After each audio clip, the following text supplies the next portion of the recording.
Okay, we are now recording, right? Is it recording?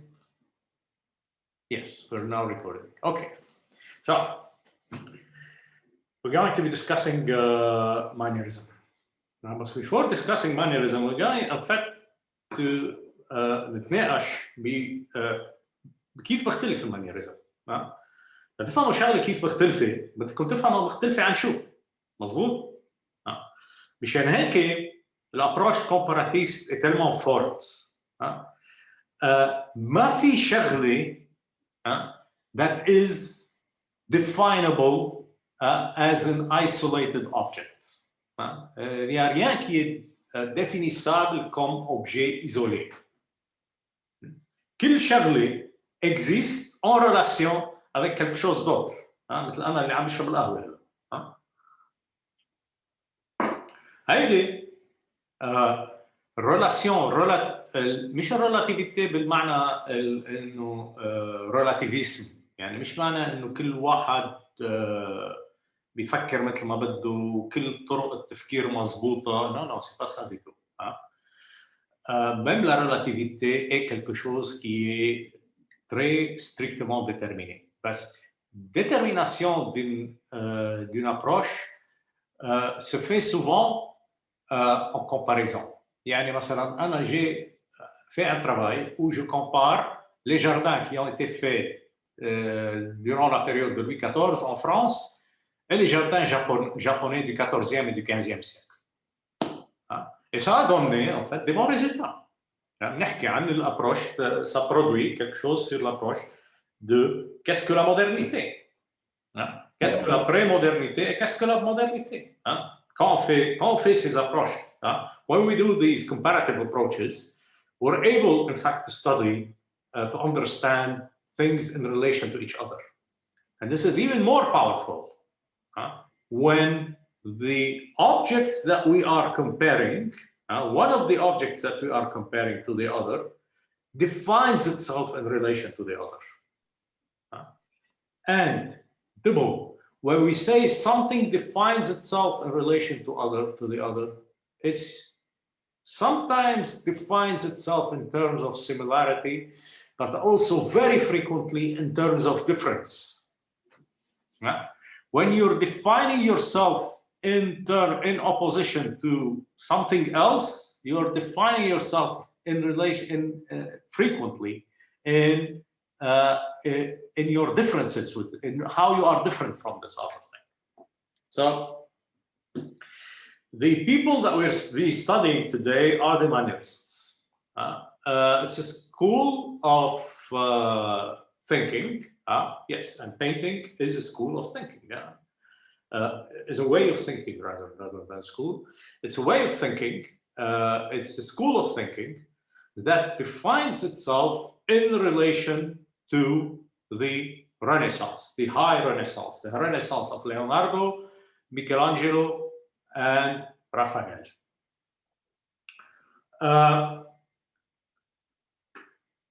There will be similarities, and we will discuss this, but we will also attempt to understand the differences. And in order to do that, I want to show you this picture. You know it? تعرفوها هيدي؟ I know. It's called the Vitruvian Man, l'homme vitruvien. Very rapid description of it. This is a man.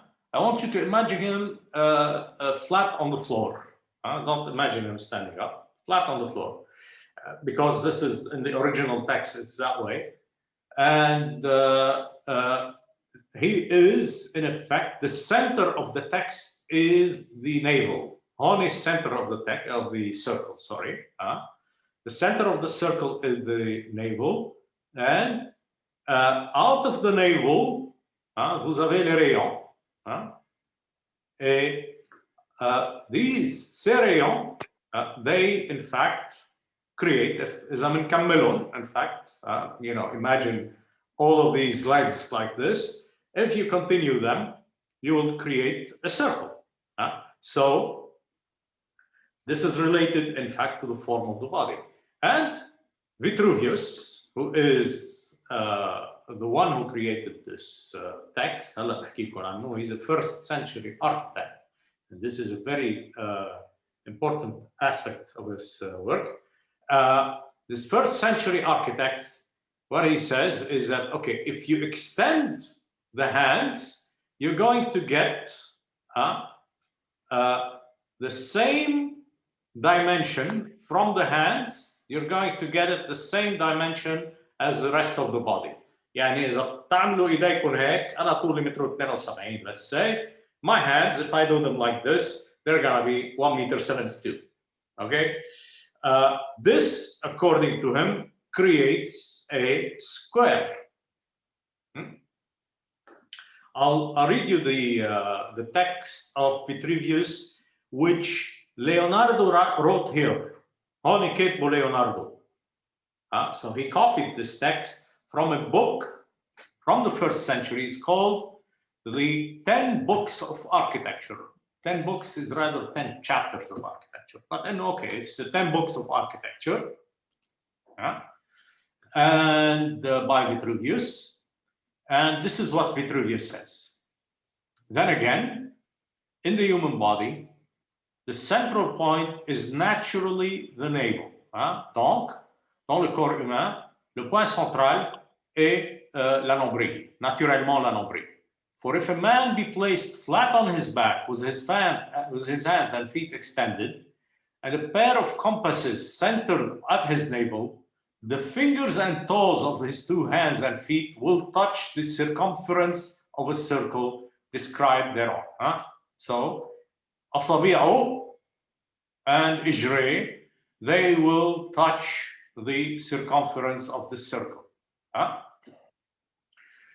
And just as the human body yields a circular outline, so too a square figure may be found from it. So, من هيدي كمان من الجسم نقدر نستنتج, we can deduce a square. For if we measure the distance from the sole of the feet to the top of the head, as in here, from the sole of the feet. This is why he repeated the legs twice. So from the sole of the feet to the top of the head,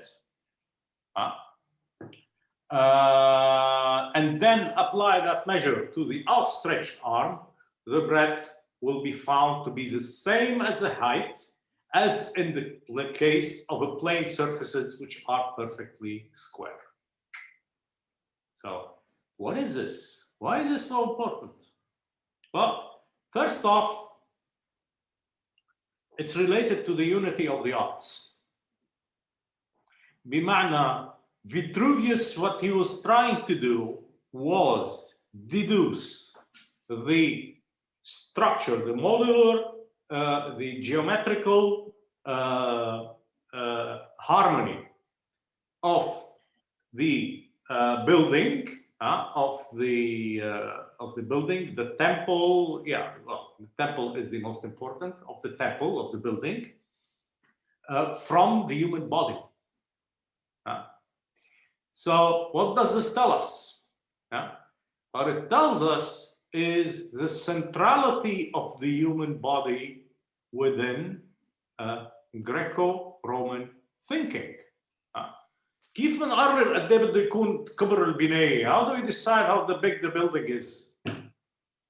We measure the human body, and based on the proportions of the human body, we produce the building.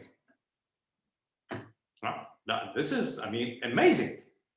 It tells you that Vitruvius saw buildings as a projection of the human body. What does this tell us about the importance of the human body? Qu'est-ce que ça nous dit sur l'importance du corps humain? Ça nous parle, it tells us of the centrality of the human body. Ça nous parle de la centralité du corps humain. Centralité mathématique. Le corps humain, comme en anglais on parle ça token, comme la manifestation particulière de mathématiques qui exprime la perfection, la harmonie. Et donc, la beauté d'un bâtiment, the beauty of a building, is, for somebody like Vitruvius, an expression of the beauty of the human body. So this is, in effect, humanism. This is a form of humanism. Why is it humanism? Well, it's the centrality of man. Humanism in the particular definition of it. And humanism has 5 different definitions. But in this idea of a centrality of man, humanism as a centrality of man, as man being the measure of all things. Well, Vitruvius took it literally. Man is the measure that you use to create a building, so that architecture becomes beautiful. Otherwise, architecture will be ugly. So, what is the measure of beauty? The measure of beauty is the human body. The second thing this idea expresses is something extraordinary. It's the fact that the human body, and this is especially true for somebody like Leonardo, and before him, somebody like Leon Battista Alberti, that the human body is an expression of the 2 most perfect shapes, the square and the circle. There has been theories that this is the work of Leonardo is related to the mathematics of the squaring of the circle. It might be true. It might be true. I have some doubts about it, but okay, it might be true. But these 2 forms, in effect, as representations, as geometrical forms, these 2 forms of geometrical forms were considered during that time as the basic forms of the universe. So that for different reasons, the sphere, for instance, the Aristotelian sphere and spheres, concentric spheres. Anyway, so that the human body contains within it the geometry that is the building block, that is the building form, not block, the building form of the universe. So the human body not only expresses architecture, not only is expressible through architecture, the human body also expresses the totality of the universe. Again, this is humanism in the form of the centrality of man taken to extremes. And this humanism, you will notice something else, is that it is a manifestation of harmony. It is a manifestation of order and harmony. Order in the sense of geometrical shapes that do not represent or do not express any form of irregularity. A search for the underlying order and harmony of the universe. It's a bit more complicated. It's much more complicated. But let's jump and describe it as such. Let's jump the several elements and describe it as such. So, what happened in the 1520s? Well, 1518, but okay, 1520s. What happened? Well, what happened is a particular characteristic of the history of art that emerged actually with the Renaissance. Well, let's think of it this way. You're an artist in 1518 or 1520. You are already, there has been artists such as Michelangelo. Michelangelo will continue to live for a very long time.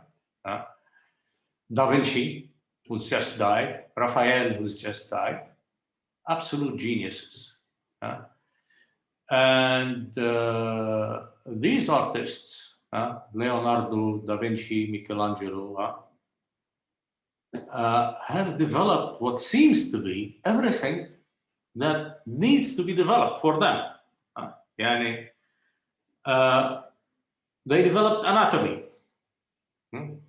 They developed perspective, both linear perspective and atmospheric perspective. They developed chromatism. They created enormous innovations in terms of narrative.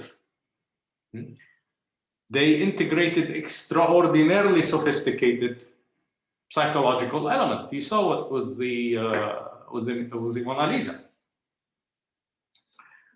Well, what's left? Imagine you're those artists.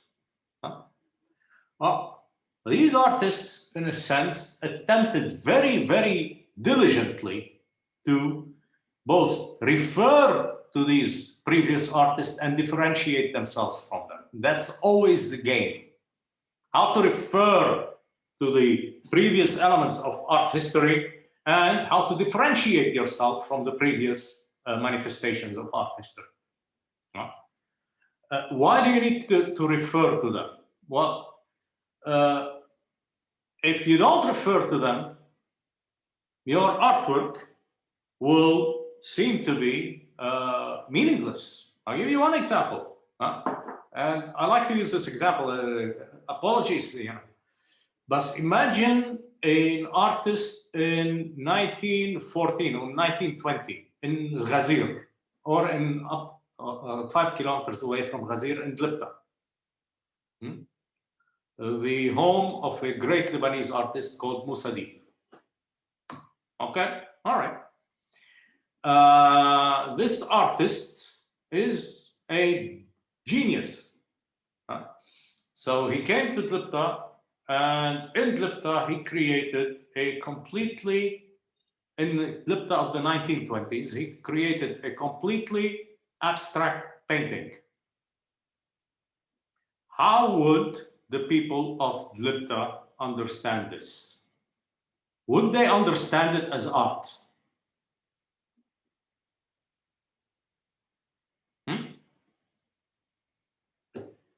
No? Yes? Probably not. Probably not. They will not understand what does it mean. They would not understand what it means. يمكن لو اجى كاندينسكي مثلا، بس كاندينسكي اسمه طاميوس كاندينسكي. لو اجى طاميوس كاندينسكي وعملها هونيك ما ظبطت كانت. ما فهموا شيء عليها، يعني زتوها بالزباله او لا هيدي قماش غالي، عملوها قماشه طاوله صفرة، شالوا البانتور عنها وعملوها قماش، استعملوها بشكل من الاشكال بس مش بانتور. ليه؟ مش لانه ما عندهم بينتينج. اخبركم انه موسى he is one of the most revolutionary artists in the history of Lebanon, by the way. هو اللي جاب الرينيسانس، الفكره الرينيسانس على لبنان، وهو عامل له synthesis between البينتينج الرينيسانس مع البينتينج البريفيوس بينتينج مارونيه. هون موجود البينتينجز تبعه بدار الحقلي، يعني موجود البينتينجز تبعه دغري حد لبته. مش انه ما بيعرفوا بينتينجز الجماعه. They would know من 1920 they would know and they would understand paintings. بس أنطونيوس كاندينسكي ما زبطت معه. ليه؟ عفوا كاندينسكي فازيلي اسمه ايه؟ ما حدا يكتب لي بشي فحص أنطونيوس كاندينسكي، عم بمزح. تمام؟ اوكي. أنطونيوس كاندينسكي ما عمل ريفرنس ل البينتينج اللي قبله. في too big a difference between them so that his work became meaningless. شغله ما له معنى بالنسبه لاهل دلبتا. فهمتوا قصدي؟ So what does this mean? What it means is the holy artists, they need to refer to previous work. مثل ما انتم eventually كمان you are going to need to refer in some way to previous work. Otherwise, your work will be deemed not art. ما نكون لاقطين a chain of culture. Okay. عظيم. But they needed to do something else. And what they needed to do was, in effect, differentiate themselves. And now this is very interesting. This is, in fact, a very particular characteristic of Western art history. The need to differentiate yourself. I wonder أمتين بلشت حقيقة. أنا معقول بعتقد إنه we are running out of time. Okay. إذا انقطشت أنا عم بحكي دغري بسوا على اللينك. I think maybe in the Quattrocento, but I might be mistaken. But there is, in effect, a need to differentiate yourself. Why is this important? Well, إذا بتطلع in other cultures, this is not what you find. بتطلع بالفن المصري مثلا. Okay? الفن المصري, yes, there is great refinement from one period to the other. Great هيك. But extraordinarily dominant tendency is towards imitation. يعني الارتيست imitates الارتست اللي اجى قبله. عادة بيكون بيو يعني. And they created these very strict systems of degree, where every element of a figure, of a human figure, is defined. Expression of, for instance, women dancing. Women dancing is well defined and stable for thousands of years. Hunting, the same thing. The representation of the face, the representation of all of these elements are stable. الارتست عم بيجرب ما يكون مختلف عنه. The same thing, very largely كمان, not as strictly, but largely كمان, you see it for a very long time in Chinese art.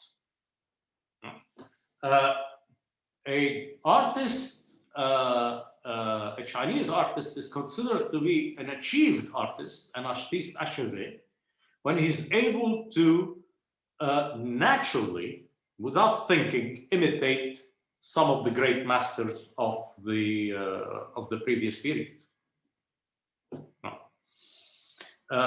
That's not the case today, Aki, but for a very long time that was the case. Like, why do they need to differentiate themselves?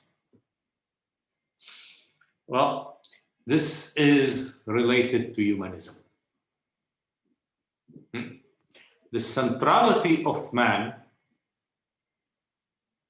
the idea of the centrality of man, in the case of Leonardo, seems to imply the universality of man. Seems to imply. هلا مش رح تكون ليه لا. But it does have this implication of the universality of man. What do we mean by universality of man? Qu'est-ce qu'on veut dire par l'universalité de l'homme? Is that every man, when you content yourself with universality, all you are saying is that I will understand how every man is similar to every other. This is the danger of universality. Universality is extremely powerful as a means of thinking, but the danger is that if it's taken to an extreme, it will imply uniformity. Why? Well, universality is, in a sense, about mathematics. In the real world, you have an apple and an apple, an orange and an orange, a banana and a banana, and a pastèque and pastèque. In mathematics, you have 1 and 1 equals 2. 1 and 1 equals 2 applies to the banana, it applies to the apple, it applies to the peach, it applies to everything. This is universality. But this universality has always been in tension. And by the way, there is always this reaction to it. There's always reaction to it. There's always been in tension with the need, especially after the 14th century, with the need to define difference, define ourselves in terms of difference.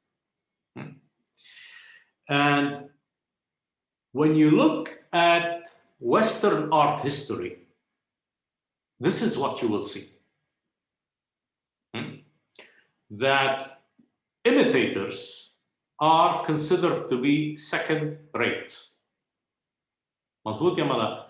When I tell you, why is Picasso an important artist? What would your response be? لأن هو started his own move يعني. Absolutely. His own masterpieces مش عم يقلد حدا. He's different from others. Absolutely. You did it naturally. You didn't have to think about it. مظبوط. When you answered that question, it seemed obvious to you. إنه واضح إنه هيك. بس ما واضح أبداً. هيدا شيء كولتورال. This is something related to your own culture. تسأله مصري بالعصر الفرعوني. You ask an Egyptian in the pharaonic, an Egyptian painter in the pharaonic age, who's better? Picasso was completely different than all of those who came before him, or someone who imitates something more. شو حيكون جوابه؟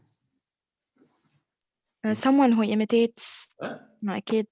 So this is a very particular manifestation of Western culture. ونحن as heirs to what was done in Western culture, and let's call it Western culture, but it's, it's just a name.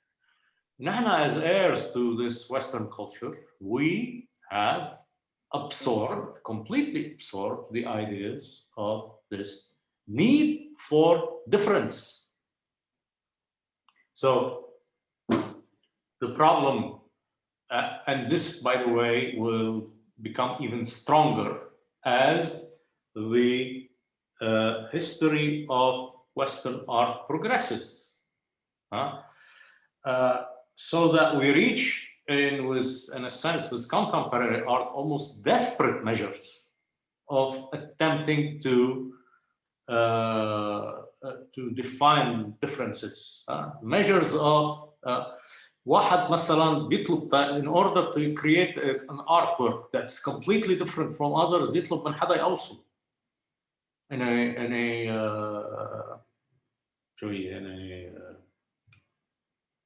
Anyway, في واحد basically بيختفي بينتحر مش معروف وين هو صح. ليه؟ It's the need.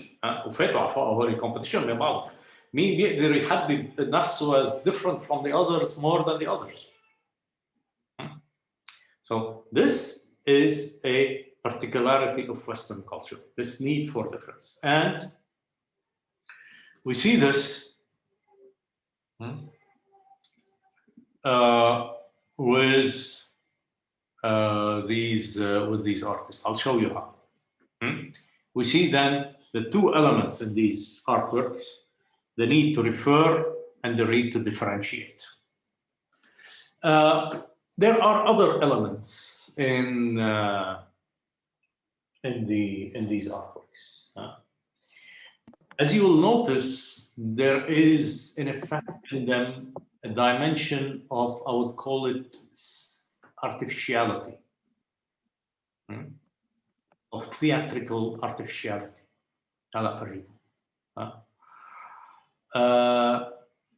And this will define itself in opposition to the search for truth that you find in the works of somebody like Leonardo, Michelangelo, and Raphael.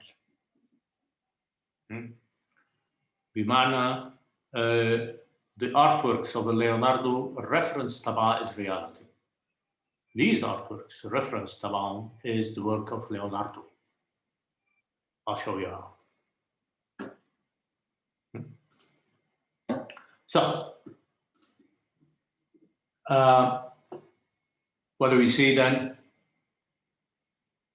What we see then is a series of artworks that are based on this balance and this equilibrium, dissolution, meaning from the centrifuge to, from the centripede to the centrifuge, centripede to the centrifuge, à la pressure. Okay, look at this painting. This is by Pontormo. It's considered